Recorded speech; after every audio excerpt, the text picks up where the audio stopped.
I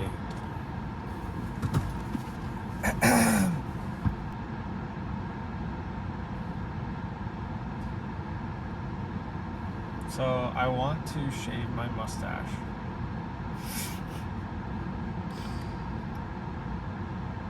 And my head. First I want to shave my head. Then I want to shave my mustache.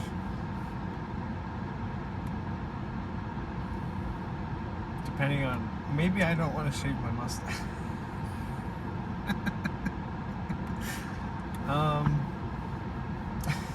I'm in Missouri. Since I last posted a video, I went to a couple places in Kentucky.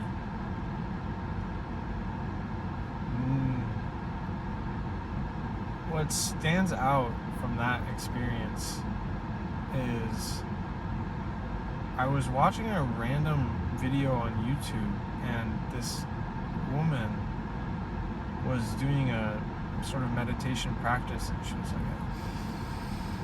breathe in the world, and I open to the world on my inhale, and on my exhale I close to the world. I blow the world out of me, or whatever. And so I started sort of just experimenting with that sort of perspective over my breath. It felt nice. It was like a welcoming, sort of friendly, opening perspective to sort of integrate into the body.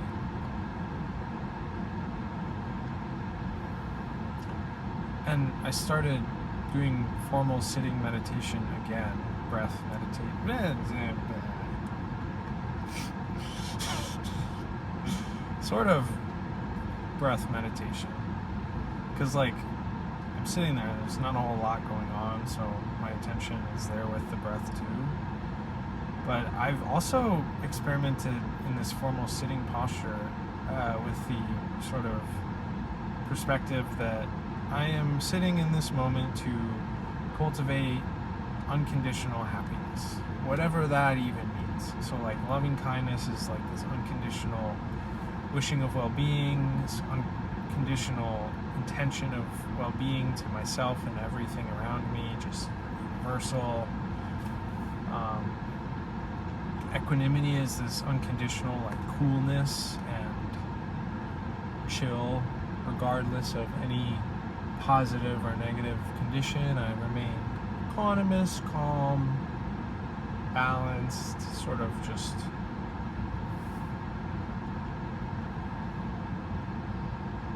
and so that's like two examples of like an unconditional form of happiness. Sort of. Because the loving kindness shows up in the body as like an emotion, and emotions themselves are, so it's a conditioned happiness which is not based on any conditions. So I'm conditioning my happiness to arise regardless of conditions, basically. That's the idea there. And then adding this third component of enlightenment is when there is an unconditioned happiness that also is unconditioned itself. So it can't be conditioned. I think that's correct. Because, I mean, we follow this path to sort of condition enlightenment, but it sort of feels like the conditioning that happens along the path is sort of setting up proper environment so that this magical thing might appear. And there's no guarantee that setting up the proper environment will give rise to the magical thing. Like, I think that is correct.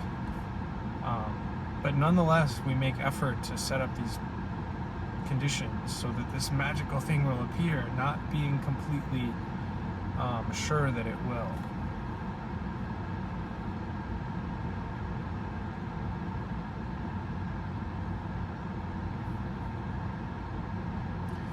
I feel like there's a level of uncontrollability to it.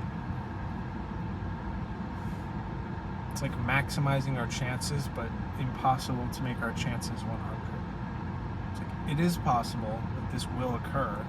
It's not certain that this will occur. I think so, right? I mean, it's just kind of philosophical, but and a little bit analytical. I accidentally... So I think I know why my eyes were getting irritated. I accidentally left my air conditioning on pass-through, so the exhaust from other cars around me was like being blown straight into my eyes.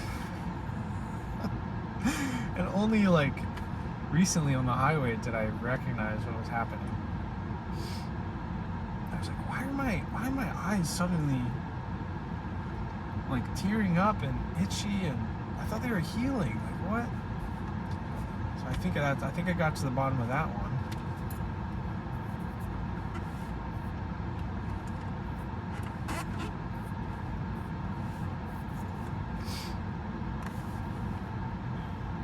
Anyway, perspective from mindfulness of the sitting posture.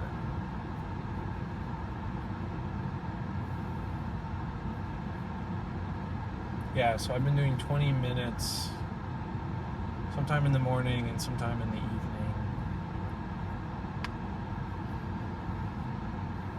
It's good.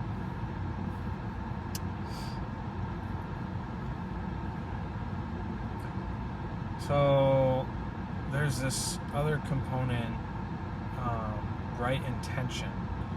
And so it's right view, right intention. Right intention and right view are the wisdom components of the Eightfold Path. So it's wisdom,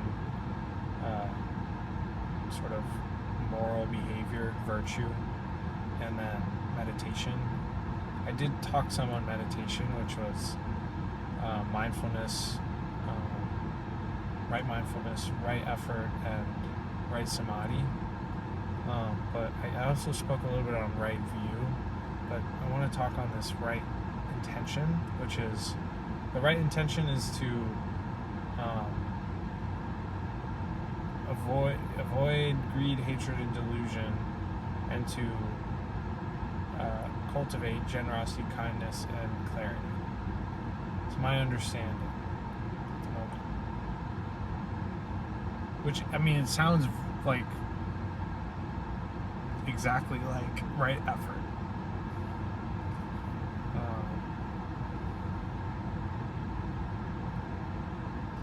Yeah, so non-greed as an intention.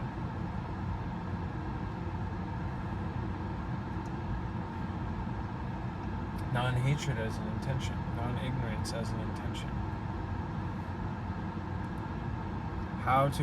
So if ignorance is the root of greed and hatred, I don't know that I can have an intention to not be ignorant.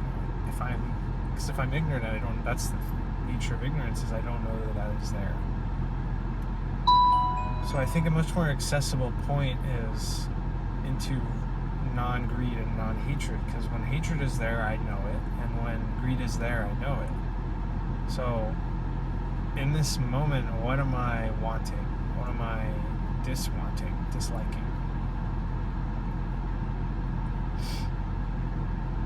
How can I sort of soften that and sort of intend towards the acceptance of the thing that I'm wanting and the acceptance of the thing that I'm not wanting, i.e. non-greed and non-hatred. And if I can sort of follow that thoroughly, this non-ignorance will arise, where there is sort of samadhi and mindfulness and right effort coalescing based on this foundation of right view, which is like, well, if everything's impermanent and unsatisfactory, why have desire in the first place? And then right intention's like, yeah, don't. And then anyway, the other components are like, how do I actually behaviorally manifest those wholesome intentions.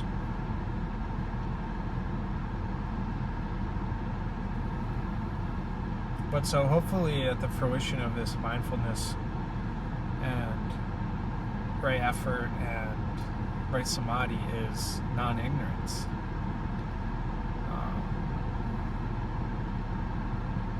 I mean, at the purest form, I understand that non-ignorance is really a moment of enlightenment. It's a moment of touching the root of my ignorance, or shining light on the root of my ignorance, which is a moment of non-ignorance. In that moment, I'm suddenly not in denial. I'm not knowing that I am seeing things incorrectly. That double negative means that I'm seeing things correctly. So that's the tricky thing with it, is I can't go straight to non-ignorance, because if I'm ignorant, I don't know any better. So using this path as sort of a doorway to shining light on what was previously in the shadows.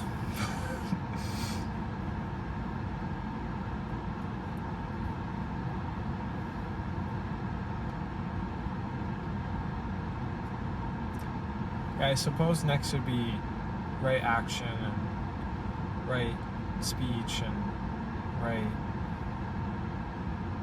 livelihood.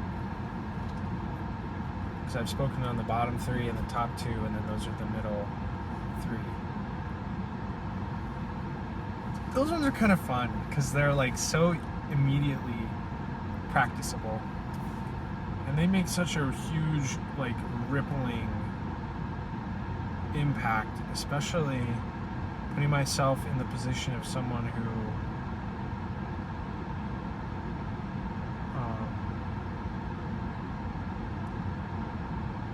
like those are the foundations of our daily life, is livelihood, what we do and what we say. Sort of behaviorally, that's our karma. They also call right intention right thought. So maybe this is also sort of manifesting, so how are we manifesting non-greed, non-hatred, and non-delusion? We're manifesting it through thought too. Because having this intention of thought carries into the action, the speech, and the, of course, livelihood as well.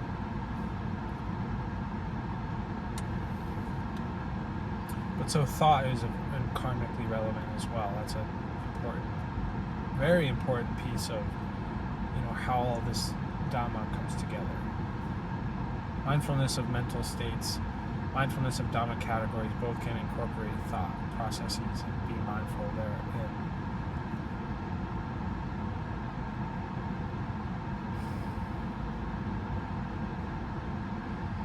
And then all of that in the context of right view of suffering, and okay, well, what do I want? Why do I want it if it's all impermanent? And then there's the cause of suffering is desire, so why do I want it if it's all impermanent? And then there is enlightenment. How about that? I guess there is enlightenment, it's sort of a stretch. There is non-suffering. That's a point in the Four Noble Truths.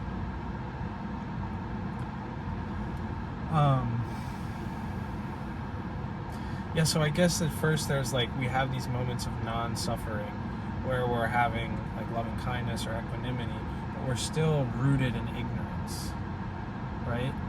So before there is enlightenment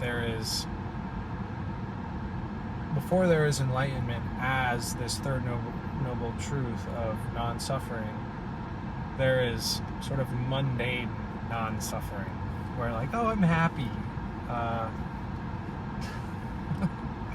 Sure, I mean, the joy is thinking to sympathetic joy. When someone is may be happy for ignorant reasons, I can still share in their happiness.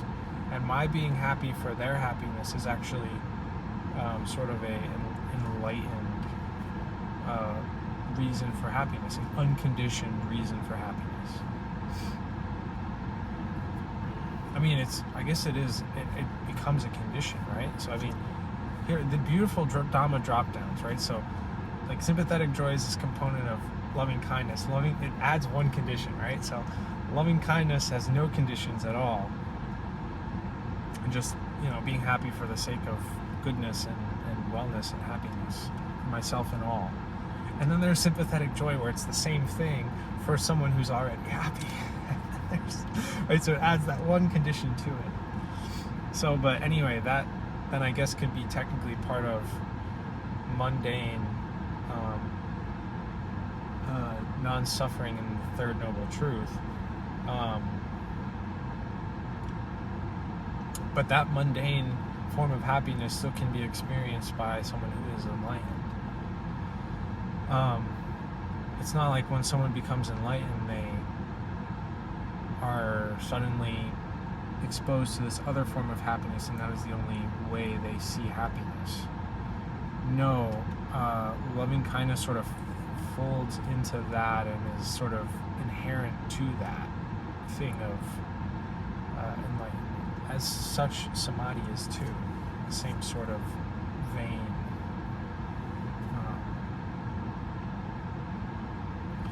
Which is kind of why I've heard that people can sort of access samadhi through love and kindness, if that's their sort of inclination. But so then there's this next noble truth of the cause of non-suffering, and then that just like branches up into the Eightfold Path, which we're already sort of, that's where we started anyway.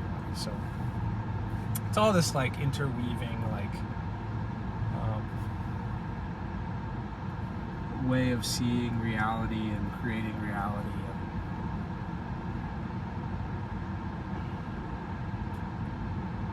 Yeah. In a way that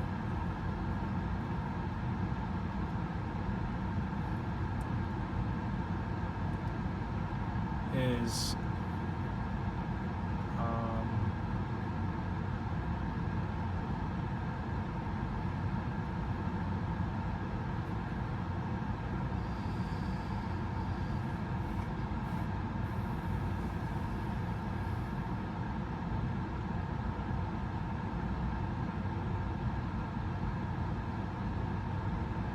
emotionally gratifying at the least, and at the most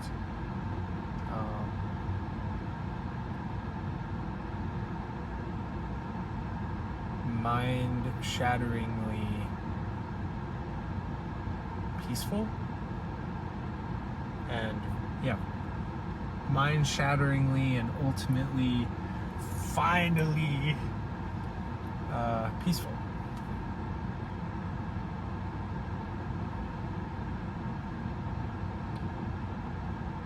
And complete.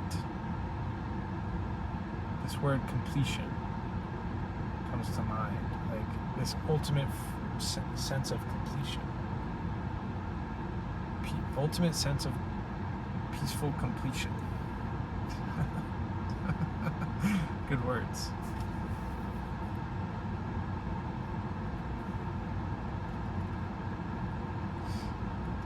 I've been thinking more about this place, Ayagiri.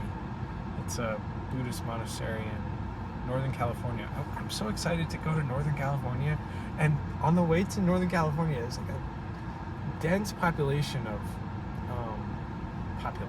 dense appearance of national parks to explore and meditate in. It's like approaching sunset now. I might meditate then too here.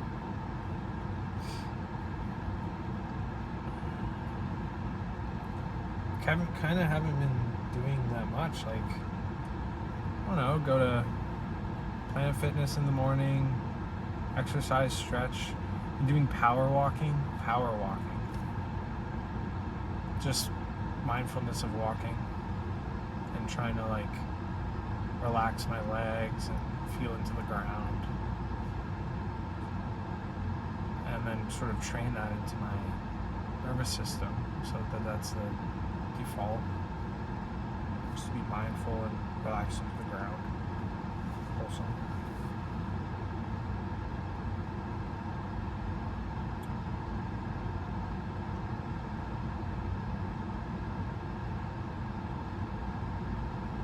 Yeah, driving, through Kentucky after Planet Fitness in the mornings, eating food, trying to finish my last meal of the day as early as possible so that my digestion and sleep are most efficient. And waking up early, getting good sleep. Super wholesome stuff I've been doing. I think the sort of craviest it's been is like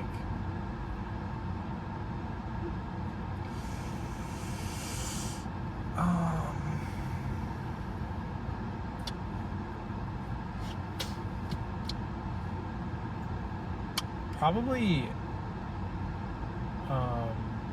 lust and like restlessness of mind in relation to attractive young women in Planet Fitness.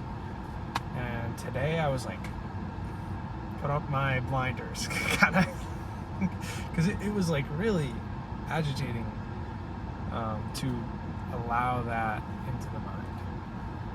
So I was like, I need to re-gauge where I want to have my awareness protected. So it's easy for me to get these like fanatic fantasy thoughts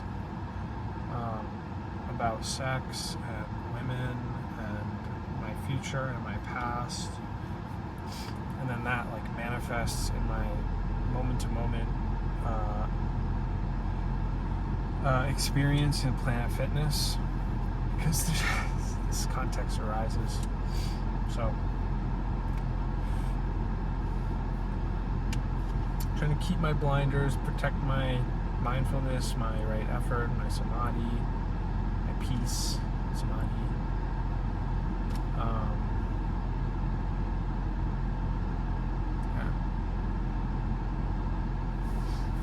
So hopefully, it's been a few days since I've checked in on YouTube, so hopefully you've found this video and may you be well, may you be happy, may you be peaceful, may you find your path in this existence, may you find peace in this existence.